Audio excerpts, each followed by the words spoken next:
Hi, my name's Cheese, and welcome to another Fossil Sweeper Progress Update video. If you haven't heard of the project before, you can find an overview here, but the TLDR is, it's like Minesweeper, but you're digging up fossils, and you get to build skeletons out of the stuff that you find.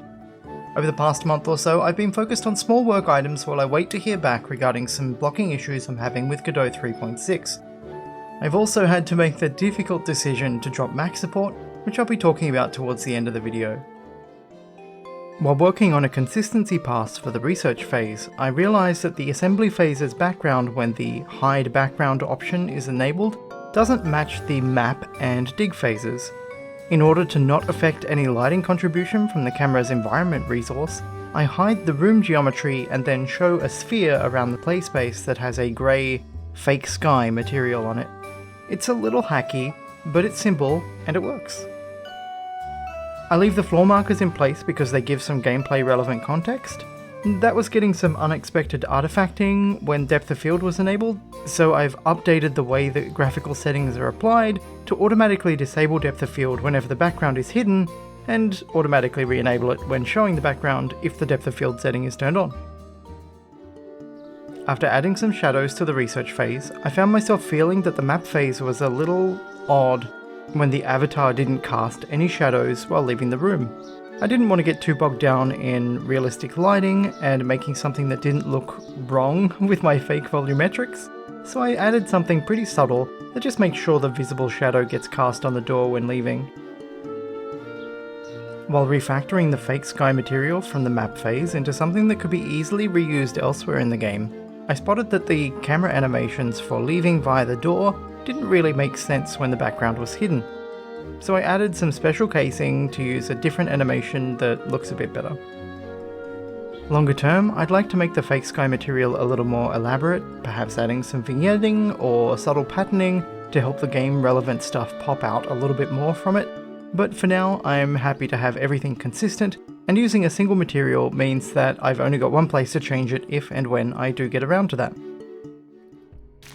Continuing on with previous month's work, I gave more attention to the presentation of the research phase's environment.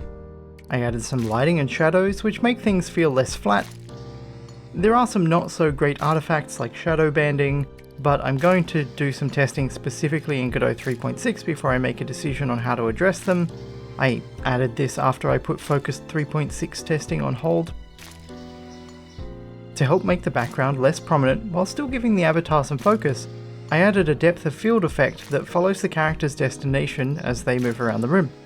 Since most of this is going to be covered with UI, I think it helps the background be more backgrounded, but still easy to visually parse. I mentioned in the previous video that a text-to-speech bug in Godot 3.6 was a blocker for me, and after submitting a pull request with a backport of the existing fix for that from the Godot 4.0 branch, I decided to focus less on testing Fossil Sweeper in Godot 3.6 and hold off on shipping test builds until I knew what the situation would be with that pull request.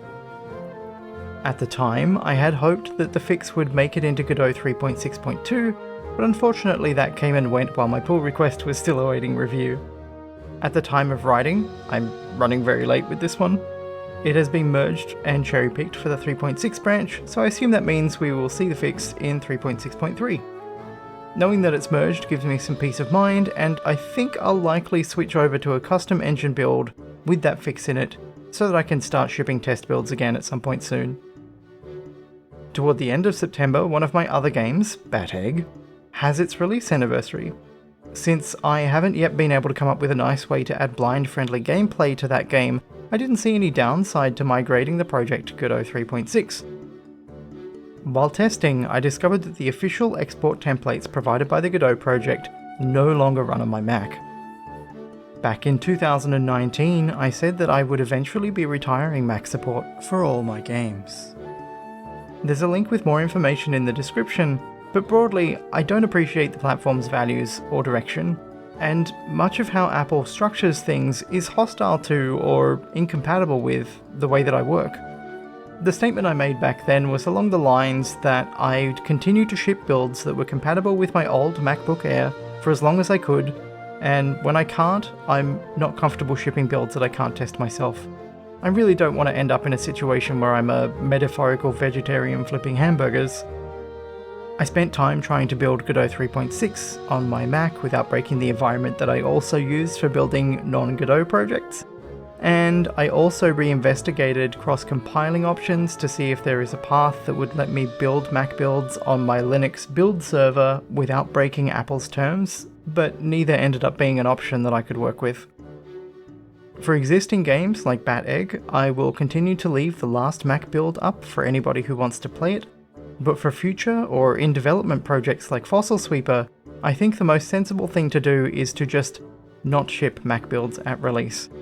And with that in mind, I will be retiring Mac test builds when I upgrade to Godot 3.6. I really wish that things were different.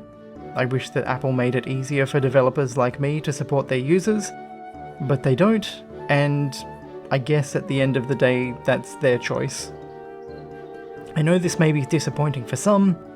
As a Mac user from the 90s, it's certainly disappointing for me.